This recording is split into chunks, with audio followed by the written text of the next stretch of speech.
зорлолтын шалтгааныг задлан хийж яж мэднэ. Хэрэв задлан хийхгүй бол таамаг төдий үлдэнэ. Бид гажуудсан улс төрчдийн увайгүй үйлдэлүүдийг задлан шинжилнэ. Цаад учир шалтгаан, ардах эзэн асуудал бүрийг томоор бүтнээр харах боломж олгоно. 2016 онд нийтлэлч эдийн засагч Жаргал сайхан Эрдэнэ Билгийсэн буюу Монголын авилгын шинэ үзэгдэл нэртэй цуврал нийтлэл цацаж Эрдэнэ улиг нарын улс төр бизнесийн хэлхээ холбоо Монголд авилгын шинэ үзэгдэл болтлоо. Тэд Монголыг хэрхэн сүлмэж байгааг дэлгэсэн байдаг. Улс төрийн задлан нэвтрүүлэг 5 дахь дугаараараа нийтлэлч Жаргал сайхантай ярилцаж Эрдэнэ Билгийсэн буюу Монголын авилгын шинэ үзэгдэл нэрээр энэхүү дугаараа бэлтгэж та бүхэнд хүргэж байлаа. Өөрийнхөө ашиг сонирхолд зохицуулж ашиглаж чаддаг энэ машин ажиллаад байна шүү дээ. Тэрийг яг энэ Эрдэнэ Билгийзм гэдэг үзэгдэл байхгүй. Харин бид энэ удаад хөгжлийн банкны тушаа Эрдэнэ Билгийзм нэвтрүүлгээ хүргэх гэж байна.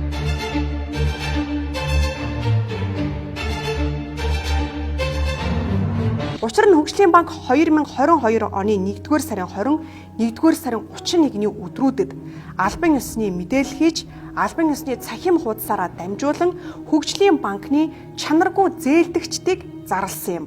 Хөгжлийн банкнаас зээл авчихаа зээлээ төлөхгүй. Зээл нь чанаргүй зээлийн ангилалд ороод шүүх хүртлээр явжчихсан байгаа зээлдэгчдийн хамгийн их мөнгө авсан буюу чанаргүй зээлийн 1-р QSC HHK бичигдэж байна. За энэ нь 2014 оны 12 дугаар сарын 3-нд $71300 хөгжлийн банкнаас зээлсэн хуримтлагдсан хүү торгуулийн хүү нэмэгдээд 22 оны 1-р сарын 31-ний байдлаар хөгжлийн банкнд 213 тэрбум төгрөгийн өртөө байгаа юм. Энэ үрийг төлөхгүй бол сахал Эрдэнэ бэлэг нарын зээлээ төлөөгүй энэ үрийг татвар төлөгч та бид төлөх ийм нөхцөл байдал дээр үүсчихэд байна. За одоо харин хэдүүлээ процесс ярихгүйгээр суураас нь эхлээд Эрдэнэ бэлэг энэ мөнгийг хэрхэн яаж хинтээ хамсарч халаасалсан түүхээс нь эхлэе. Миний гарт 2014 онд QSC HHK буюу сахал Эрдэнэ үйлгийн компанийг төлөөлж Бат Жавхлан за эдийн засгийн хөгжлийн яам буюу Олноо Фортун Батбаяр гэж танигдсан тухайн үеийн эдийн засгийн хөгжлийн сайд Батбаяр нарын гарын үсэг зурж тамга дарсан гэрээ байна. За энэ гэрээ нь уулуурхайн металлургийн цогцлбор байгуулах төслийн концессийн гэрээ юм. За энэ гэрээ нь төрийн албан ёсны цахим хуудасд байрлаж байгаа. Концесс гэдэг нь уг нь хувийн хөвшил өөрсдөөсөө мөнгө гаргаж барилга байшгүй барьж байгуулчихад төрд зардаг. Энэ концессийн гэрээ нь бусад концессийн гэрээнээсээ өөр. За юугаараа өөр вэ гэвэл QSC хэмээх компани хөгжлийн банкнаас зээл аваад авсан зээлээрээ уулуурхай металлургийн цогцлборыг барих байсан юм. За гэвч 2014 онд зээл авснаас хойш өнөөдөр 8 дахь жилээ үзэж байхад уулуурхай металлургийн цогцлборч байхгүй 213 тэрбум төгрөгийн зээлэнч байхгүй болцоход байна.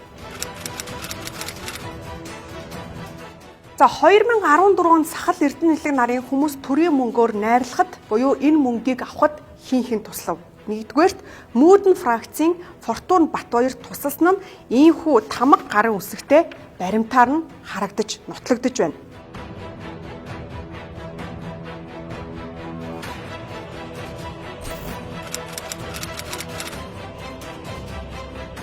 Дараагийн баримт.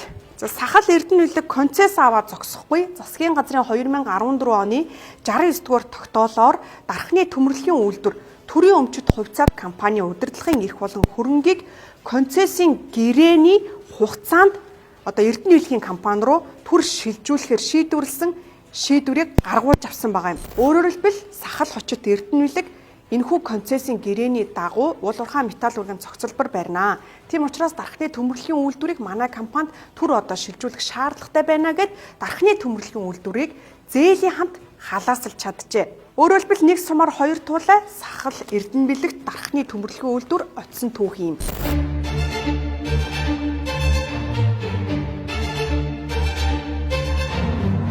За дархны төмөрлөгийн үйлдвэр төрийн өмчит хувьцаат компани 213 тэрбумын хөгжлийн банкны зээл сахал Эрдэнэ улигийн халаасанд ороход Фортун Батбаяраас гадна тухайн үеийн засгийн газрын тэргүүн буюу ерөнхий сайд сайхан бэлэг тусалж. За энэ нь бас л баримтаар нотлогдно. Засгийн газрын 2015 оны 9-р сард 364-р тогтоол гаргасан. За энэхүү тогтоолоороо уулуурхай металлургийн цогцлбор барих ажлыг хийж гүйцэтгэхтэй холбогдуулан концесс эзэмшигчийн оруулсан бодит хөрөнгө оруулалтыг концессийн гэрээний дагуу 2016-аас 2020 оны улсын төсөвт тусган санхүүжүүлэх арга хэмжээ авахыг ерөнхий сайд сайхан бэлэг тухайн үеийн сангийн сайдад аж үйлдвэрийн сайд нарт даалгасан байдаг. За тухайн үеийн сангийн сайд болор аж үйлдвэрийн сайд Д Эрдэнэбат нарч энэхүү даалгаврыг онц сайн гүйцэтгэн биелүүлжээ. Өөрөөр хэлбэл сахалт бүрхэл бүтэн улсын ерөнхий сайд тусалж засгийн газрын 3 гишүүн хөдөлсөн түүх баримт нь энэ байна. Дараагийн баримт QSC гэгч компани нь засгийн газрын 3 сайдыг, ерөнхий сайдыг хөдлөгдөг хөгжлийн банкнаас өндөр дүнгээр хүү багтай олон жилийн хугацаатай зээл авч чаддаг энэ QSC компани ард түгэл хэн байгаа юм бэ? Сахал эрдэнэ нүлэг QS компани яг эзэн гэдгийг хэн юугаар яаж нотлох юм бэ гэж үзэгч та бүхэн гайхаж магадгүй. За тэгвэл энэхүү эрэлт улс даяараа буюу сайхан бэлгийн дараагийн засгийн газар ч гэсэн гарсан. Ингээд улсын бүртгэлийн ерөнхий газар тухайн үеийн хууль зүйн дотоод хэргийн яам энэ компани ард хэн байгааг хайсан. За мөн үүгээр зогсохгүй үнэндээ үйл явдал өөрөө QSC компани ард хэн байгааг харуулж өгсөн юм. QSC компаниг худалдаа хөгжлийн банкны хамааралтай болохыг нь тогтоосон. 2016 оноос Mongolian National Rare Earth Corp (HK), TDB Capital (UCK) хязгаарлагдмал хувьцаат компанийн хувьцааг 100% эзэмшиж байсан бөгөөд QSC компани нь Mongolian National Rare Earth Corp компанийн хувьцааг 2015 оны 11-р сарын 6-ны өдрөөс 16 оны 5-р сарын хооронд 100% эзэмшиж байсан байна.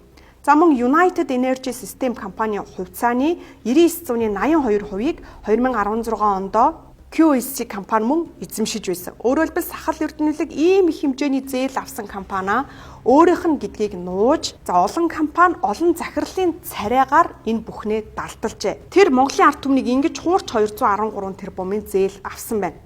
За жирийн иргэд мөнчгөрөөрөө яваа бизнес эрхлэгчдэд ерөнхий сайд сайхан бэлэг, сайд асан Фортун Батбаяр, сайд асан Эрдэнэбат болор нар ингэж туслах байсан нь. За хорийг нь хутгаж ажлыг нь гүйцэтгсэн эдгээр бүлэглэлийн дээр тэгвэл өөр хэн байгаа юм бэ? За тухайн үеийн ерөнхийлөгч асан Элбэгдөрж, за энэ ч нууц биш бөгөөд Эрдэнэтийн 49 хувьчлалын үеэр энэ үйл явц ил тод болсон байдгийг үзэгч та андахгүй биз. Тэгээд энэ ярьж байгаа гарах гэж байгаа шийдвэр бол Монгол улсын нийтлэг эрх ашигт нийцэхгүй юм шийдвэр харагдаж байна л да. За хөгжлийн банкнаас хамгийн их зээлийг авч чадсан Эрдэнэ бэлэг ингэж зээлээ авсан болвол улс төрийн талаас нь хэдүүлээ харах гад үзье. За үнэндээ Элбэгдөржийн хүчээ зузаатгах улс төрд хожил авчрах нүүдэл нь Мүүдэн фракц байсан юм. Өөрөөр хэлбэл ардчилсан намын Мүүдэн фракц. За энэхүү фракцад гол лидер гэгдэх хүмүүс нь Амар Жаргал, Ц Баяр сайхан, Худалдаа хөгжлийн банкны Мэдрээ, Д Батэрдэн нарыг нэрлэж болно. За өөрөөр хэлбэл бизнесийн бүлэглэл болох сахал эрдэнэ нүлэг Мүүдэн фракц нэртэй мафтай нийлж Элбэгдөрж удирдах энэхүү 213 тэрбумын зээл тэдний халаасанд оржээ. За харин энэ нэг хүнийг мартаж болохгүй, орхиж болохгүй. Тэр бол Монгол хүн бүрийн мэдээд байдаггүй Шинбаатар гэгч хүн. За тэрээр сахал эрдэнэ нүлэг нарын энэ хэмжээний зээлийг авах үед хөгжлийн банкны төлөөлөн удирдах зөвлөлийн дарга байсан хүн. За тухайн үеийн хөгжлийн банкны гүйцэтгэх захирал Мөнхбат гэж залуу бас бий. За ингээд Мөнхбат Шинбаатар нарыг бусдад давуу эрх олгож за асуудалтай зээлүүдийг өгсөн хэмээн олон жилийн хугацаанд шүүхтэлцэж байсан ч 2021 онд эдгээр хүмүүсийн хэргийн хөөн хилцэх хугацаанд дууссан гэд Шинбаатар Мөнхбат нар энэ их зээлийг олгосныхон хариуд ямар ч хариуцлага хүлээхгүй бидэнтэй адилхан мөр зэрэгцэн амьдарч байна.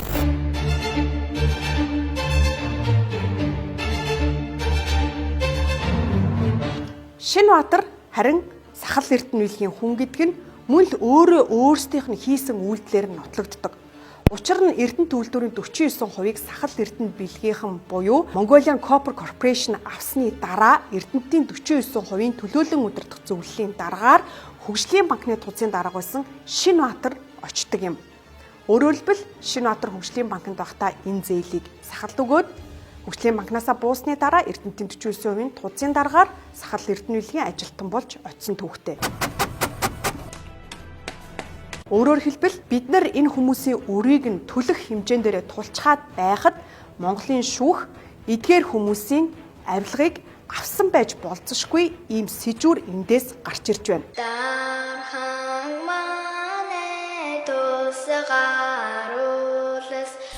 Монгол улсад иргэдэд хамгийн их олгогддог зээлүүдийн нэг болох ипотекийн зээлээр хэдүүлээ жишээ татаад үзье. За сэтгүүлч бингийн бич ипотекийн зээлтэй.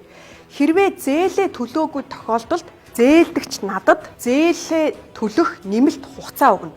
За нэмэлт хугацаа өгөхгүй ч байж болно.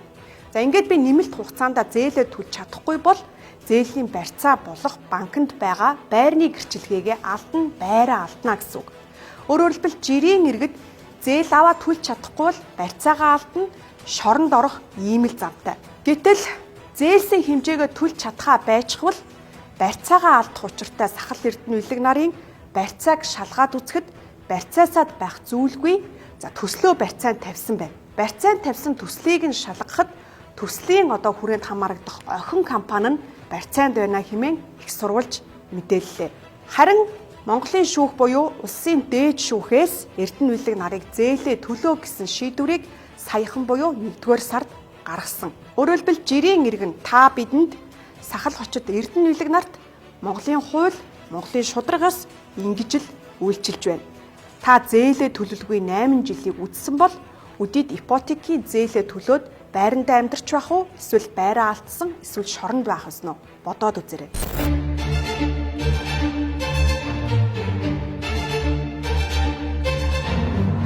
За Хөгжлийн банкны чанаргүй зээлдэгчдийн жигсаалтад Хөтөл гэдэг компани бий. За энэ компани ард нь мөн л Сахал хочид Эрдэнэ бэлэг буй. Өөрөөр хэлбэл Сахал Эрдэнэ бэлэг Хөгжлийн банкнаас уулуурхай металл урган цогцлбор барина гэд мөн хөтлийн цэм жохон үйлдвэр зэрэг 2 зээлийг авсан байгааг цохон дурдъя. Хөгжлийн банкны чанаргүй зээлдэгчдийн жигсаалтанд ардчилсан намынхан ч байгаа юм. Өнөөгийн төр баригч Монгол ардын намынхан ч байгаа юм. Дарааллын дагуу дараагийн чанаргүй зээлдэгчийн хэлхээ холбоогч мөн бид үзүүлнэ. За энэ удаад хамгийн их зээл авсан нэг тэрэмтлэгдэж байгаа QSC компани буюу Сахал Эрдэнэ бэлэг нарын компанийг дурдлаа. За ман ангийн цөлмөгчд хуулиас гадуур бидний харцнаас нууц үлдэх учиргүй.